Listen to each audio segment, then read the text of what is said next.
అందరికీ నమస్కారం. Welcome to our channel. Video చూసే ముందు ఓం శ్రీ మాత్రే నమః అని కామెంట్ చేసి వీడియోని లైక్ చేసి వీడియో చూడండి.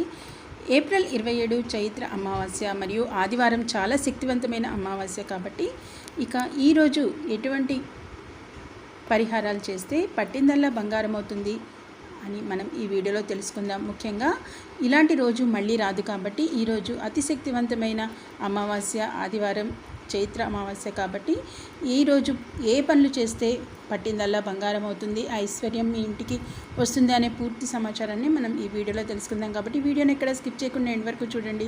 అలాగే వీడియోని లైక్ చేయడం మాత్రం అస్సలు మర్చిపోకండి. ఈ నెల ఏప్రిల్ 27వ తేదీన ఆదివారం నాడు చైత్ర అమావాస్య ఏర్పడింది. ఆదివారం రోజున అమావాస్య వస్తే ఆ అమావాస్యకు చాలా విశిష్టత ఉంటుంది. ఆదివారంతో కలిసి వచ్చిన అమావాస్య రోజున ఏ పరిహారం చేసినా ఎలాంటి పూజలు చేసినా కోటి రెట్ల పుణ్య ఫలితాన్ని ఇస్తాయి. కాబట్టి ఇటువంటి శక్తివంతమైన చైత్ర అమావాస్య నాడు కొన్ని నియమాలను పాటించడం ద్వారా కుటుంబం అంతా సుఖ సంతోషాలతో జీవించవచ్చు. చైత్ర అమావాస్య రోజున ఎలాంటి నియమాలు పాటించాలి, ఏ పరిహారాలను పాటించాలి అనే విషయాల గురించి ఈ వీడియోలో తెలుసుకుందాం. ముందుగా ఈ వీడియోకి ఒక లైక్ చేసి మన ఛానల్ని సబ్స్క్రైబ్ చేసుకోండి. లైక్ చేయడం మాత్రం అస్సలు మర్చిపోకండి. ఈ అమావాస్య రోజున ఉదయం స్నానం చేసేటప్పుడు నీటిలో కొంచెం పసుపు వేసుకొని స్నానం చేయండి. పుణ్య నదుల్లో గంగా స్నానం చేసినంత ఫలితం దక్కుతుంది. అమావాస్య అంటే లక్ష్మీదేవికి చాలా ఇష్టం కాబట్టి లక్ష్మీ కటాక్షాన్ని సంపూర్ణంగా పొందాలనుకునేవారు, రాత్రికి రాత్రే ఐశ్వర్యాన్ని పొందాలనుకునేవారు మీ పూజ గదిలో ఉన్న లక్ష్మీదేవి పటం ముందు ఆవు నెయ్యితో దీపాన్ని వెలిగించండి. ఒక్కసారిగా లక్ష్మీ కటాక్షం కలుగుతుంది. తిరుగులేని ఐశ్వర్యాన్ని పొందుతారు. అమావాస్య రోజున ఎవరైతే ఇంట్లో పూజ చేస్తారో అలాంటి ఇళ్లల్లోకి పుష్కలంగా డబ్బు చేకూరుతుంది. అమావాస్య రోజున చేసే పూజలకు రెట్టింపు పుణ్య ఫలితం అనేది లభిస్తుంది. ఈ చైత్ర అమావాస్య రోజున ఉదయం స్నానం చేసిన తర్వాత తులసి మొక్క దగ్గర ఒక చిన్న దీపం వెలిగించి తులసి మాతకు నమస్కారం చేసుకుంటే మీ కుటుంబానికి సకల ఐశ్వర్యాలు కలుగుతాయి. మీ ఇంటికున్న కటిక పేదరికం తొలగిపోయి విశేషమైన ధనలాభం కలుగుతుంది. విశేషంగా ఈ అమావాస్య రోజున మీ ఇంటి గుమ్మానికి గుమ్మడికాయను కట్టుకోండి. అమావాస్య రోజున గుమ్మడికాయను కడితే మీ ఇంట్లోకి లక్ష్మీదేవి అడుగు పెడుతుంది. మీ ఇంటికున్న నరదిష్టి దోషాలన్నీ తొలగిపోతాయి. మీ ఇల్లంతా అష్టైశ్వర్యాలతో నిండిపోతుంది. ఇక గుమ్మడికాయను కట్టలేని వారు ఇంటి గుమ్మానికి కలబంద మొక్కను వేలాడతీయండి లేదా ఇంటి గుమ్మానికి నిమ్మకాయలను కట్టండి. గుమ్మడికాయను కానీ కలబంద మొక్కలు కానీ నిమ్మకాయలు కానీ ఏదో ఒక వస్తువును ఇంటి గుమ్మానికి కట్టండి. ఇలా కట్టడం ద్వారా ఈ సంవత్సరం అంతా మీ ఇంట్లో ఎలాంటి సమస్యలు లేకుండా 7 తరాలు ఐశ్వర్యం మీ ఇంటికి కలుగుతుంది. ఈ అమావాస్య రోజున ఏది చేసినా చేయకపోయినా ప్రతి ఒక్కరూ రాళ్ల ఉప్పుతో దిష్టి తీసుకోండి.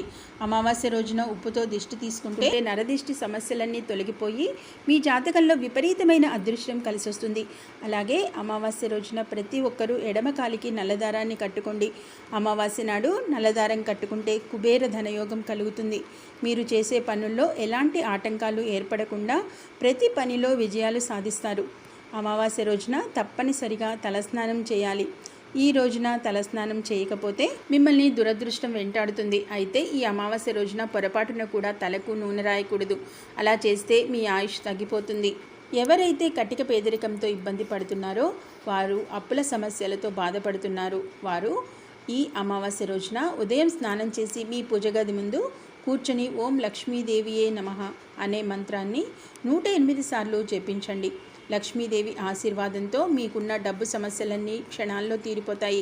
అన్నిటికన్నా ముఖ్యంగా ఈ అమావాస్య రోజున రావి చెట్టుకు నీళ్లు పోసి రావి చెట్టు కింద దీపం వెలిగిస్తే ఈ సంవత్సరం మొత్తం విష్ణుమూర్తి అనుగ్రహంతో లక్ష్మీదేవి ఆశీర్వాదంతో విశేషమైన ధనలాభం కలుగుతుంది.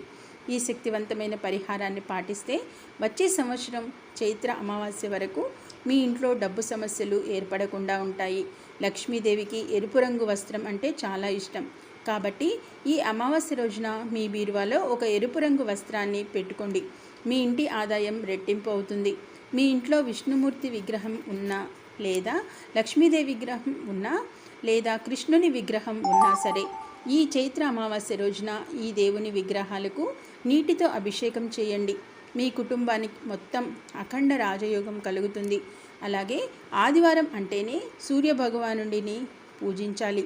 అయితే ఆదివారంతో కలిసొచ్చిన అమావాస్య రోజున సూర్యభగవానుడికి అర్ఘ్యం సమర్పిస్తే మీ జాతకంలో జన్మజన్మల పాపాలన్నీ తొలగిపోయి విపరీతమైన అదృష్టం కలిసొస్తుంది. అమావాస్య రోజున గోవును సేవిస్తే చాలా మంచిది. ముఖ్యంగా గోమాతకు 3 ప్రదక్షిణాలు చేస్తే ముక్కోటి దేవతల ఆశీర్వాదం వెంటనే లభిస్తుంది. అలాగే గోమాతకు ఆహారాన్ని తినిపిస్తే కటిక పేదవాడైనా సరే ధనవంతులు అవ్వక తప్పదు. ఈ అమావాస్య రోజున తప్పనిసరి మీ ఇల్లు అంతా సాంబ్రాణి పొగను వేయండి.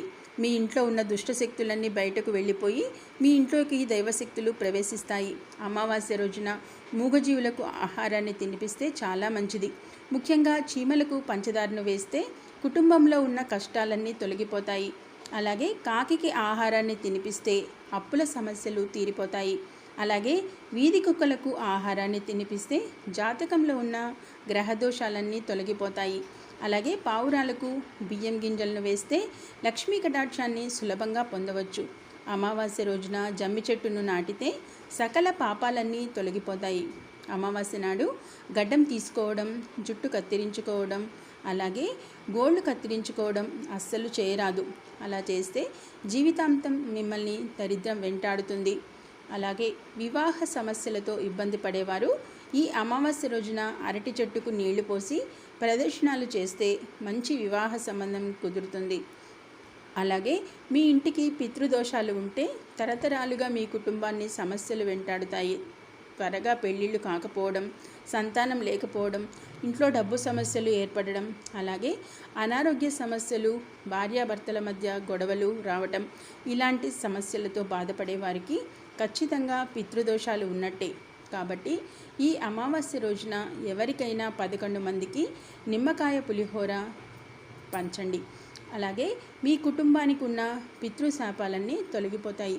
చూశారు కదా, ఈ అమావాస్య రోజు ఎవరికైతే పితృదోషాలు ఉన్నాయి అని గమనించినట్లయితే వారు తప్పకుండా ఈ అమావాస్య రోజున 11 మందికి నిమ్మకాయ పులిహోరను పంచిపెట్టండి. మీ కుటుంబానికి ఉన్న పితృశాపాలన్నీ తొలగిపోతాయి. అలాగే ఈ ఏప్రిల్ 27న రేపు వచ్చే చైత్ర అమావాస్య మరియు ఆదివారం నాడు ఈ శక్తివంతమైన అమావాస్య రోజున ఈ విధమైన పరిహారాలు పాటించిన వారికి తప్పకుండా అష్టైశ్వర్యాలు, భోగభాగ్యాలు సిద్ధిస్తాయి. కాబట్టి తప్పకుండా ఈ పరిహారాలు పాటించి చూడండి. మరిన్ని ఇలాంటి వీడియోస్ కోసం మన ఛానల్ని తప్పకుండా సబ్స్క్రైబ్ చేసుకోండి. అలాగే మీ ఫ్రెండ్స్ అండ్ ఫ్యామిలీ మెంబర్స్ అందరికీ తప్పకుండా ఈ వీడియోని షేర్ చేయండి. వీడియోని లైక్ చేయడం మాత్రం అస్సలు మర్చిపోకండి. Okay, thank you for watching.